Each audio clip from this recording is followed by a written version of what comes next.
is good, YouTube? Quinn Wade Basketball Analysis coming to you with a quick video. I wanted to let you guys know I got some new merchandise available, not just t-shirt anymore. I got different type of t-shirts, different type of shirts and logos that you can purchase on my spread shirt, and also hoodies now.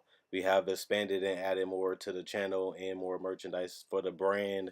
Thanks for supporting. It will be in the description and the links will be in the comment section below. Thanks for helping me and supporting the movement. Quinn Wade Basketball Analysis. I'm going to check out the video.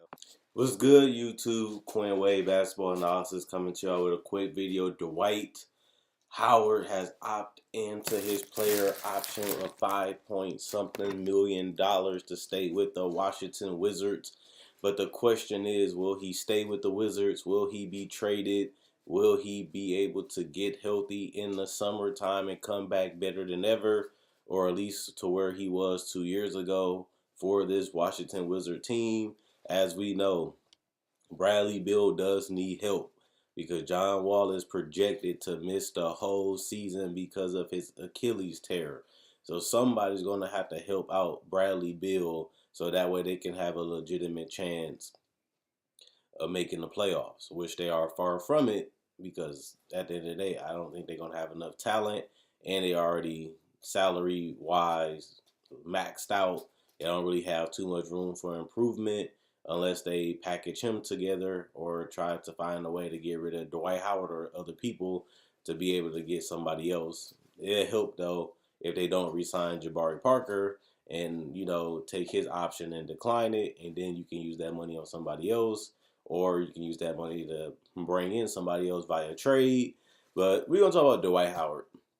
As most of you people know, I do feel like Dwight Howard is a Hall of Famer. I do feel like he still is a good player. I thought that him coming to this team would help him. And you look at their weaknesses, they didn't have a great inside presence. They didn't really have a shot blocker. They didn't have somebody that can grab and close out the paint. And he was able to average 12.8 rebounds in the 9 games he played.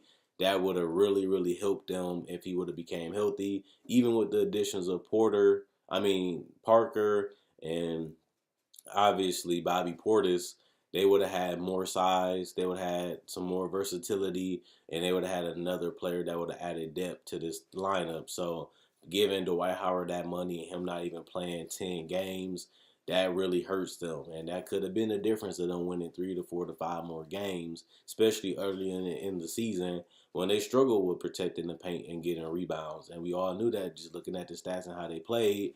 They wasn't a great rebounding team, and they didn't really have a rim protector at all. And Dwight Howard is that. Plus, he's a great inside player in general. And even though he didn't score as well, you can tell that something wasn't right with him the whole season, and it ended up causing him to miss the whole season. So hopefully he can get back healthy. I am a Dwight Howard fan. I do support him. Things have looked at ugly. Teams have gave up on him. Teams have got rid of him. He used to be the guy that everybody wants, everybody covet, and now he's just a guy that's a veteran. He's going to bounce from team to team for the next couple of years if he gets on a team, and he might not find a home. I thought him going to Washington and signing a 2-year deal that he would definitely be here because they needed somebody like Dwight Howard for the reasons I just said, and the fact that he is an upgrade over Marcin Gortat, who's not even in the NBA anymore, showing you that Dwight Howard probably could have took them to another level if he was healthy from the jump, which he wasn't. But at the same time, I feel like the Wizards still trying to find their identity. They're still trying to find what direction that they really want to go in with this roster. And they don't even know 100% if they want to keep Bradley Beal or do they want to go full-out rebuild because John Wall is going to take so much of their salary cap, and he's never going to be the same player after the Achilles tear, which is reality. So I understand why they still got to see how things go, see how the draft go, see what players do in free agency, and see what the trades are like in the summer so they can upgrade this roster if they want to go against Bill, or if they can find some young pieces and some draft picks that another team might offer them for Bill and move on from him, and then try to find out what they're going to do with John Wall next year, because honestly, nobody's going to want him after these 2 major injuries, a heel and an ACL tear. A heel and an Achilles tear. That's brutal, especially for somebody that relies a lot on his athleticism. Not only that, he had double knee surgery, which hurts his ability to get up and down the court and accelerate. And he looked at John Wall just didn't look right in the beginning of the year. Remember, this team came into the year struggling to get a basket, struggling to play as a team, struggling without an identity. They didn't know what they really wanted to do, how they really wanted to play. And you can blame a lot of that on Scott Brooks, who was able to remain a coach through all this turmoil and chaos. But at the same time, I like Scott Brooks. I don't really see how they can get a better coach, especially when they don't know what direction they want to go in right now. And to me, that's not really the coach's problem. That's the GM and the owner problem. But at the same time, I like that they're being patient, trying to see what can happen. You want to be a little optimistic of observing your options, and you want to know what direction you can go in. What's the best direction? How do you feel about the team? How you feel about the future? And you still have to figure out what you want to do. I didn't think coming into this season that they'll trade Otto Porter because he was so young and he was a three-point specialist. But at the end of the season, they took a gamble on Jabari to see how he panned out. And now they're going to be able to get out of that contract that they had locked up with Otto Porter. Now with Jabari Parker being able to be a free agent, they can really, get out of that Otto Porter contract, which they regretted doing. But I still feel like that takes them a step back talent-wise, and it's going to be hard to find a player of Otto Porter's caliber for cheap. But it is a lot of shooters out on the market, but most of them ain't the size of Otto Porter. And if they are, they're going to demand a lot of money because we call them the 3 and D guys. And those are still a hot commodity in this league. And they obviously was able to find Trevor Ariza, but it ended up costing them a young player in Kelly Oubre, who they didn't want to pay either. So I don't really know what their direction they're going to go in. I don't really know what they're going to do with Dwight Howard, him missing that whole season, and you don't really know how healthy he is, and you don't really know what he's really worth right now because he just came back healthy, and you knew he was going to opt in because I don't think he would have made that much money somewhere else. Plus, like I said, when he first got signed, we all thought that he would be a good fit with the Wizards. I feel like the Wizards should have been a top 5 seed if Dwight Howard was healthy. But obviously that wasn't the case as the season continued to go on. But what I will say is I think that with this Wizard team, you just have to figure it out as it goes. I don't really believe in going with the motions. I think you should continue to try to better yourself and push yourself. And I feel like now that they're going to get out of that Otto Porter contract, I think they eventually will move on for Bill because with John Wall taking so much salary cap, it's not really too much you can do to make this team competitive, considering that you're paying John Wall to not even be able to play, which means it's going to be tough for you to build a legitimate team that can really contend for a playoff spot. And even if they do I really want to make the playoffs knowing that we're just going to lose anyway because we can't put enough talent around Bill to really have a legitimate shot at going far in the playoffs because of that John Wall contract and him not being able to play. So I think they're in a sticky, ugly situation. They do have one of the top 25 players in Bradley Beal right now, top 30 at worst, and he has shown that he has grown. He's an NBA, all NBA caliber player, and John Wall was able to do it defensively and offensively at one point. I feel like they had one of the best top 5 backcourts in the entire NBA. They have won multiple playoff series. They have made it to the playoffs multiple times, and they do have high potential, but they could never really get it all right at the same time. And they never even made it to the Eastern Conference Finals, and they never won 50 games. And with these injuries piling up on John Wall from these last couple years, and including this year, I think that they love him. They want him to be a part of this team. He's a hard worker. He's a great guy. He's one of the best players in the world. But I think it's going to be time to move on from this trio. They already moved on from Porter. I think it's only 2 years from now. I think they all will be going off this roster. And I personally believe Washington will start building in a different direction. And I do think Dwight Howard is going to at least be gone.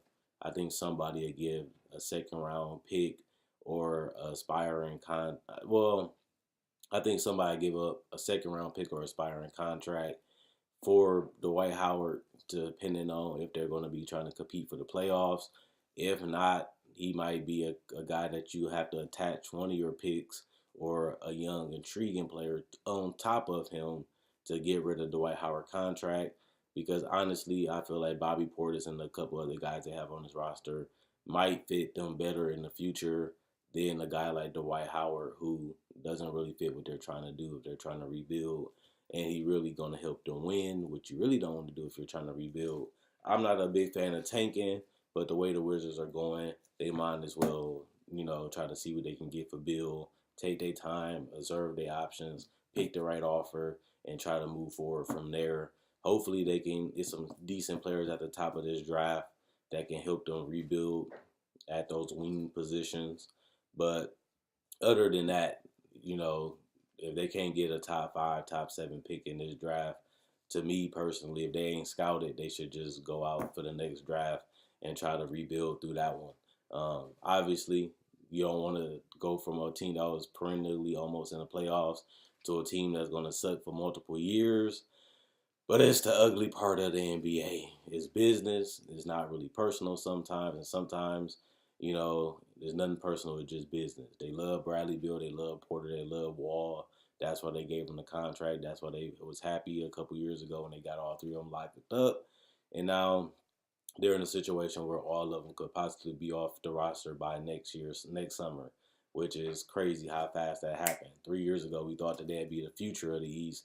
Now they already disbanding and going in their own directions and trying to find a way to, continue to stay high in their career.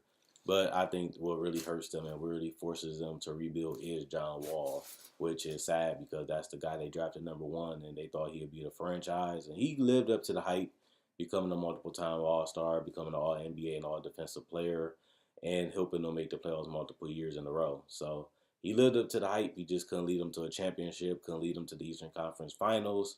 But at the same time, he did what he was supposed to do and turn them back into a winning culture. So, can't have it all. Sometimes you feel like you want it all. You feel like you can do it. I feel like they made some mistakes with the roster. I feel like they blew up. They lost a lot on some picks, and I feel like they didn't really do a good job of going all in with this roster. I think they waited a little bit too late to go all in with this trio, and instead they kept trying to look at it from the long-term perspective. When you have a team that can make the playoffs and one of the best backcourts in the league, you got to try to go all in and try to win the championship, because as they continue to grow, injuries pile up, they get older, they start going against each other. And with Bradley Beal starting to blossom and turning into one of the better players, all around offensive players in the league, eventually he was going to take John Wall's spot, or they was going to go to that next level. But they haven't been able to do that so far. And with John Wall going down with all these injuries, it makes them go all the way back down to where they about to go, which is to the bottom. Which is unfortunate, but injuries are a part of the game. So let me know what you guys think. Should they trade Dwight Howard? Should they keep him?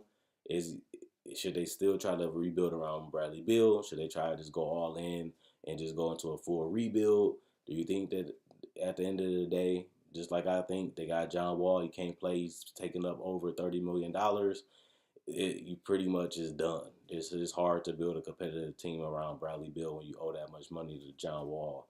And that's the reality of the situation. Plus, he's one of the hottest players.